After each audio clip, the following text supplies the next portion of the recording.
friends, today we start our physics syllabus. Now in our physics syllabus our first chapter name is rotational motion.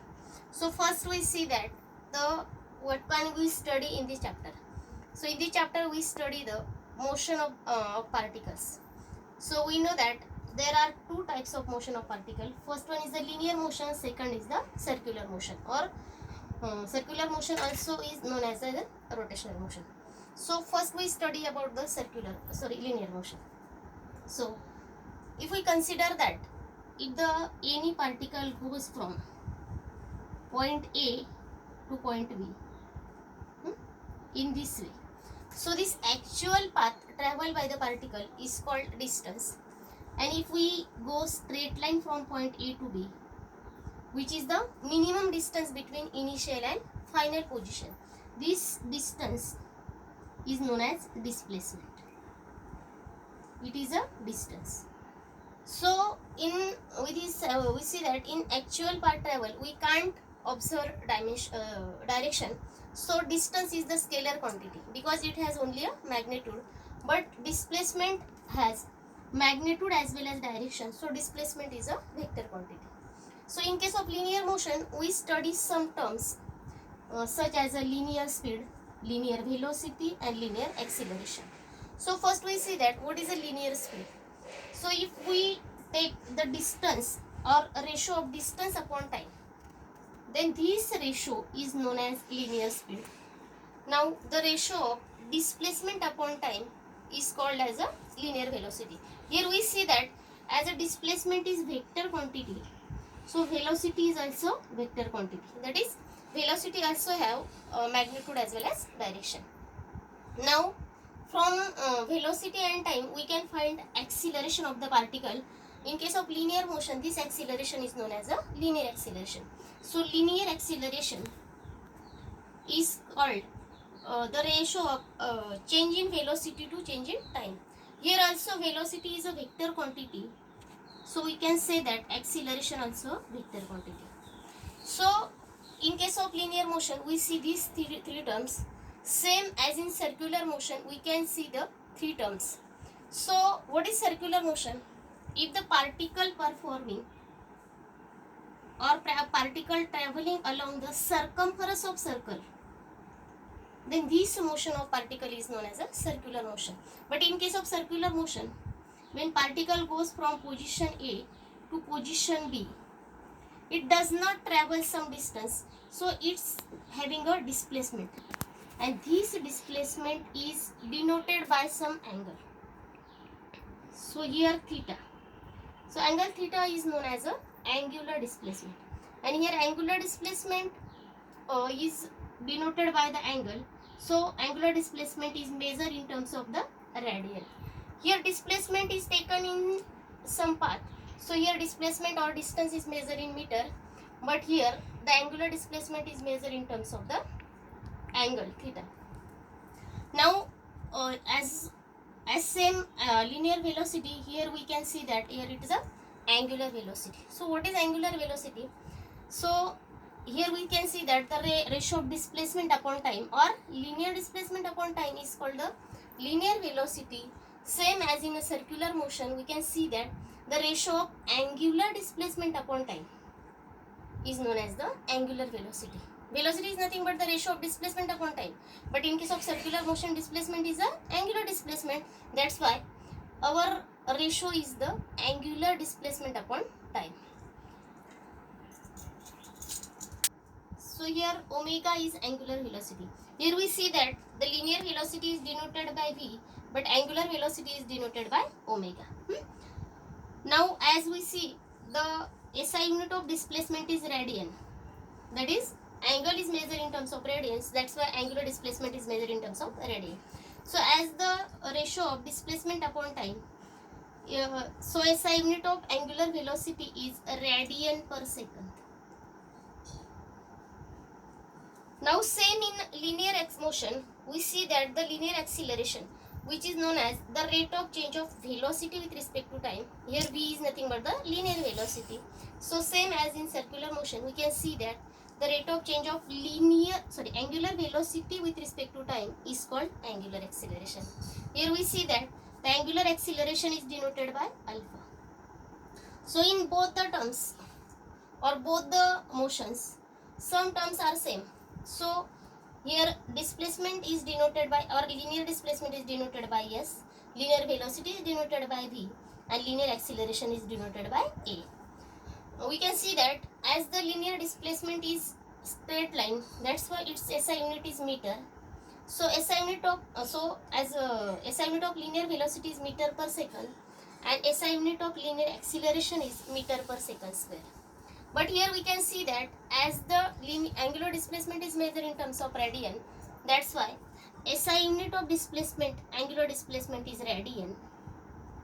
Then SI unit of angular velocity is radian per second, and SI unit of angular acceleration is radian per second square. So in this way we can study or we can compare the two motions of the particles. Now in this chapter we can see only the circular motion or rotational motion of the particle. Now in terms of circular motion, we can see that there are two types of circular motion. First one is UCM, that is uniform circular motion, and second is non-uniform circular motion. So first we study that what is the uniform circular motion. We know that when the particle travel in a circular path or along the circumference of circle, then this motion is called circular motion. But in circular motion, or the circular motion in which speed of particle remains constant, such a circular motion is called uniform circular motion. So we know that which are the examples of uniform circular motion. We know that Earth rotating about the sun with the constant speed, or if we see that the fan is rotated with constant speed, then every particle of the fan is in uniform circular motion. Now what is non-uniform circular motion? In reverse manner, if the circular motion in which speed of particle does not remain constant, that is when we switch off or switch on the fan, then every particles are in circular motion, but the speed of particles is increases or decreases. That is, if we on the fan, then speed of particle is increases, or if we off the fan, then speed of particle is decreases. In this way, two motions are the particles. Along this, with uniform circular motion, the motion of hands of the watch also are the uniform circular motion. That is, the hands of watch are rotating with the constant speed, or motion of earth, motion of planet, any circular motion is with the uniform circular motion.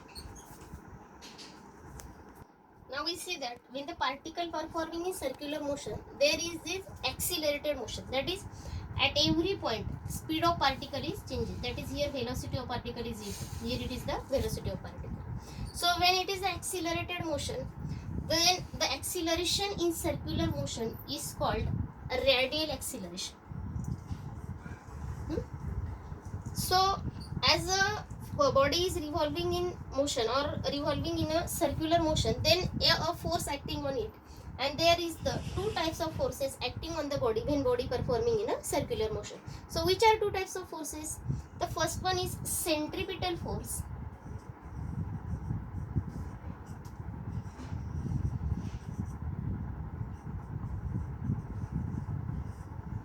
and second is the centrifugal force. So first we see that what is the centripetal force. That is when body performing in a circular motion.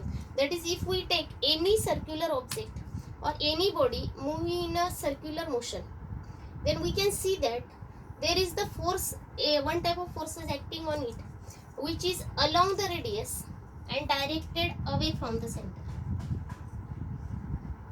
So the type of forces which is acted along the radius, this is the radius of the circle, and which is along the radius and it is acted towards the away from the center, this type of force is called as the centripetal force, and it is denoted by FCB.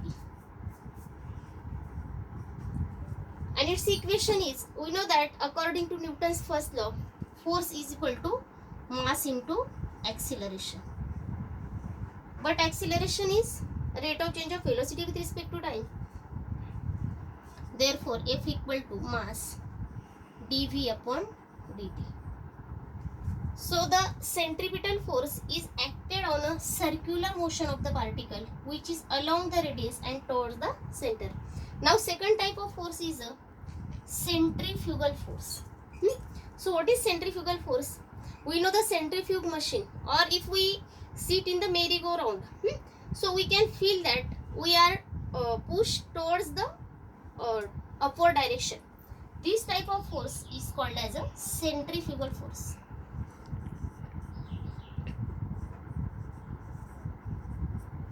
So what is centrifugal force? The force acting on particle performing circular motion which is directed along the radius and towards the center. Here we see that centripetal force is away from the center, that is its direction is away from the center, and centrifugal force is towards the center.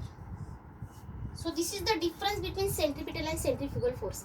Here centripetal force is the real force, but centrifugal force is the pseudo force. So what is pseudo force?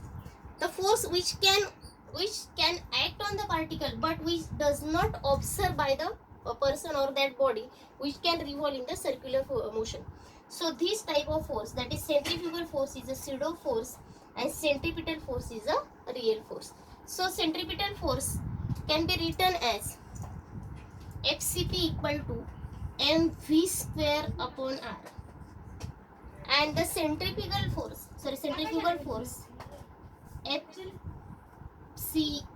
FCF, which is equal to minus mv square upon r. So this is the difference between, both are in same magnitude but they are in opposite direction. So there are two types of forces acting on the particle when particle is performing in a circular motion. Thank you.